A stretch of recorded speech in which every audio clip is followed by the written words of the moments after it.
নমস্কার। আজকের এই প্রোগ্রামে আলোচনা করব যে আগামী 15ই নভেম্বর রাস পূর্ণিমার দিন কিছু নিষিদ্ধ কর্ম রয়েছে, সেগুলো কিন্তু করতে নেই, বা এমন কিছু বস্তু রয়েছে যেগুলো কিন্তু এই দিন কাউকে দান করতে নেই, নতুবা সংসারে দারিদ্রতা নেমে আসে এবং রোগ জ্বালায় মনুষ্যকে ভুগতে হয়। শুধু তাই নয়, সামাজিক জীবনে বলুন বা পারিবারিক ক্ষেত্রে অশান্তি বা মনোমালিন্য সৃষ্টি হয়। এক কথায় বললে, এই জিনিসগুলো দান করলে এই দিন সংসারের অনেকাংশে অমঙ্গল হয়। এছাড়াও মা লক্ষ্মী এতে রাগান্বিত হন, পরিবারে অমঙ্গল নেমে আসে, দুঃখ, দারিদ্রতা, কষ্ট, অর্থহানি, রোগ জ্বালা প্রভৃতি অত্যন্ত পরিমাণে বৃদ্ধি পায়। এছাড়াও এই কাজগুলো করলে গৃহে বাস্তু দোষ থেকে শুরু করে গ্রহকুণ্ডলিতে গ্রহের দশা পর্যন্ত বৃদ্ধি পায়। দেখুন, 2024 সালে এই কার্তিকী পূর্ণিমা অনুষ্ঠিত হবে বাংলায় 29শে কার্তিক 1431 এবং ইংরেজি 15ই নভেম্বর 2024 শুক্রবার দিন, এবং পূর্ণিমা তিথি শুরু হবে শুক্রবার ভোররাত্রি 5টা 15 মিনিট থেকে এবং পূর্ণিমা তিথি থাকবে শুক্রবার শেষ রাত্রি 3টে 4 মিনিট পর্যন্ত। সুতরাং শুক্রবার দিনটি অত্যন্ত গুরুত্বপূর্ণ একটি তিথি।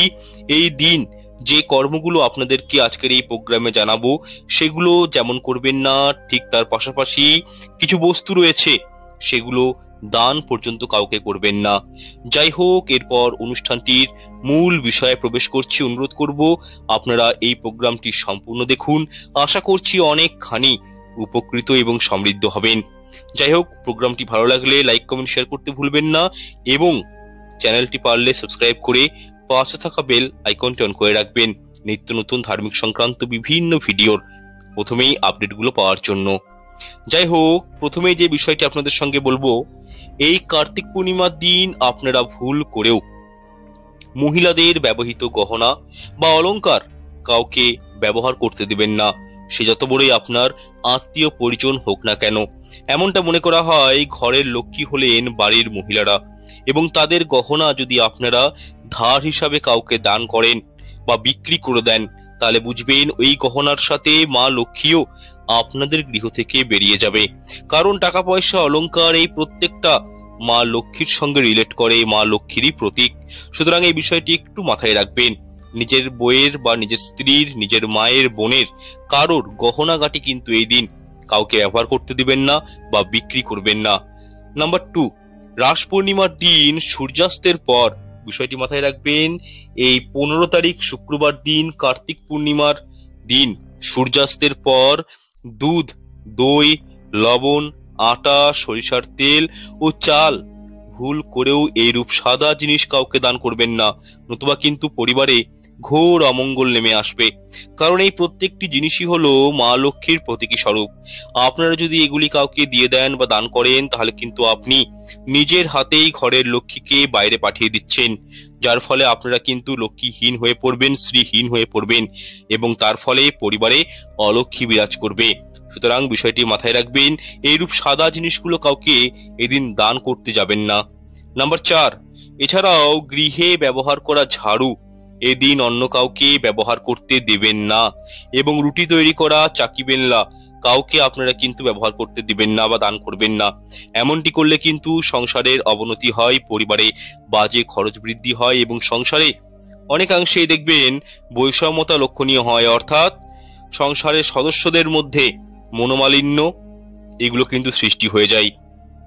যাই হোক, এরপর আমরা সংক্ষেপে জানার চেষ্টা করব যে কার্তিক বা রাস পূর্ণিমার দিন কোন কাজগুলো শাস্ত্রমতে করা একেবারেই উচিত নয় সে সম্পর্কে। আচ্ছা দেখুন, প্রথমে যে বিষয়টি আপনাদেরকে বলবো তা হলো, এই পূর্ণিমা তিথি চলাকালীন আপনারা কিন্তু স্বামী স্ত্রীর মধ্যে কোনরূপ শারীরিক সম্পর্ক স্থাপন করবেন না। কারণ আপনারা যদি একে অপরের সঙ্গে কোনো সম্পর্ক স্থাপন করেন, তাহলে কিন্তু যে সন্তান বা সন্ততি জন্ম হয় এতে বা এই পৃথিবীতে আসে, সেই জাতক জাতিকা জন্মকুণ্ডলিতে অনেক প্রকার দোষ লেগে যায়, যার ফলে তার জীবন কিন্তু একটা সুখকর বা শান্তিদায়ক হয়ে ওঠে না। এছাড়াও একটা বিষয় মাথায় রাখবেন, এই কার্তিক পূর্ণিমার দিন স্ত্রীরা কখনোই নিজের ব্যবহৃত সিঁদুর অন্য কাউকে কিন্তু দান করবেন না। এই বিষয়টা অবশ্যই মাথায় রাখবেন, বা অন্য কোনো মহিলাকে, সে আপনার বোন হতে পারে, দিদি হতে পারে, বা হয়তো আত্মীয় পরিজনদের মধ্যে কেউ হতে পারে, কাউকে নিজের ব্যবহৃত সিঁদুরের কৌটো দিয়ে দিবেন না, বিষয়টি একটু মাথায় রাখবেন। নতুবা কি হয়, স্বামী স্ত্রীর মধ্যে মেলবন্ধনটা প্রবলেম হয়ে যায়, স্বামী স্ত্রী মানে সুখকর জীবনটা কিন্তু দাম্পত্য জীবনে থাকে না। যাই হোক, এরপর দ্বিতীয়ত বিষয়টি হলো কার্তিক পূর্ণিমা তিথি চলাকালীন আপনারা কিন্তু কখনোই নিজের পরিবারের সদস্যদের সাথে বা বাইরের কোনো লোকদের সাথে, নিজের কর্মক্ষেত্রে কোনো মানুষজনদের সাথে কোনরূপ বাদ বিবাদ, ঝগড়াঝাটি, অশান্তিতে জড়িয়ে পড়বেন না, এতে কিন্তু ক্ষতি আপনাদেরই হবে। অন্যদিকে আপনারা এদিন কোনো বয়স্ক মানুষদেরকে অপমান করবেন না, কাউকে মনে দুঃখ দেওয়া কথাবার্তা বলবেন না। যতটা পারবেন নিজেরাও হেসে খেলে থাকবেন এবং অপরের সাথেও ভালো একটা সম্পর্ক রাখার চেষ্টা করবেন। এরপর তৃতীয় কর্মটি হলো, দেখুন রাস পূর্ণিমা চলাকালীন আপনারা কোনরূপ ক্ষৌর কর্ম কিন্তু করবেন না। এখানে ক্ষৌর কর্ম বলতে বোঝানো হয়েছে চুল কাটা, নখ কাটা, দাড়ি কাটা আদি ইত্যাদি বিষয়গুলোকে, কারণ এর ফলে জীবনে চরম কুণ্ডলিতে দোষ লেগে যায় এবং চন্দ্র নিচস্থ হয়ে যায়। বিশেষ করে যেসব জাতক জাতিকাদের জীবনে চন্দ্র ডাউন রয়েছে, চন্দ্র নিচস্থ রয়েছে, তারা কিন্তু কখনোই এই দিন ক্ষৌর কর্ম কিন্তু করবেন না বা বিউটি পার্লারে যাবেন না। এতে কিন্তু আর্থিক কষ্ট, দারিদ্রতা পরিবারে নেমে আসে। শুধু তাই নয়, অশান্তি, দাম্পত্য কলহ, সন্তান সন্ততিরা বাজে পথে পরিচালিত হওয়া, এই নানান রকম সমস্যায় কিন্তু আপনারা পড়ে যেতে পারেন। কারণ দেখুন, চন্দ্র হলো আমাদের মনের কারক গ্রহ এবং আমরা যে চিন্তা ভাবনাগুলো করি সেগুলো কিন্তু চন্দ্রের মাধ্যমেই হয়ে থাকে। সুতরাং নিজের চিন্তা ভাবনাকে পজিটিভ রাখতে এবং কি যাতে করে নিজের মনকে আপনারা সন্তুষ্টিকরণ করতে পারেন, একটা ভালো জায়গাতে রাখতে চান, নিজের মনটাকে ব্যালেন্স করে চলতে চান, তাহলে অবশ্যই বলবো এই কর্মটি থেকে একটু দূরে থাকার চেষ্টা করবেন। চতুর্থ বিষয়টি হলো, দেখুন দান ধ্যান করা মহাপুণ্যের কাজ। সুতরাং আপনারা যদি প্রভু শ্রীকৃষ্ণ এবং মা লক্ষ্মীর আশীর্বাদ লাভ করতে চান, তাহলে অতি অবশ্যই এই দিন নিজের সামর্থ্য মতো, ক্ষমতা মতন কোনো গরিব দুঃখী মানুষকে, দুঃখীয়ারিকে কিছু না কিছু দিয়ে সাহায্য করবেন। এর ফলে আপনাদের জীবনে সফলতা আসতে বাধ্য এবং সর্ববিপদ থেকে আপনারা কিন্তু রক্ষা পাবেন। এবং এই দিন অবশ্যই পারলে যাদের সামনাসামনি গঙ্গা নদী রয়েছে তারা অবশ্যই এই দিন গঙ্গায় স্নান করবেন। যাদের সামনাসামনি গঙ্গা নদী নেই তারা স্নান করে উঠে গঙ্গা জল অবশ্যই মাথায় ছিটিয়ে নেবেন এবং স্নানের জলে অল্প করে কালো তিল দিয়ে পারলে এই দিন স্নান করবেন। এর ফলে দেহ এবং মনের সমস্ত মলিনতা সবকিছু ধুয়ে মুছে হ্রাস হয়ে যায়।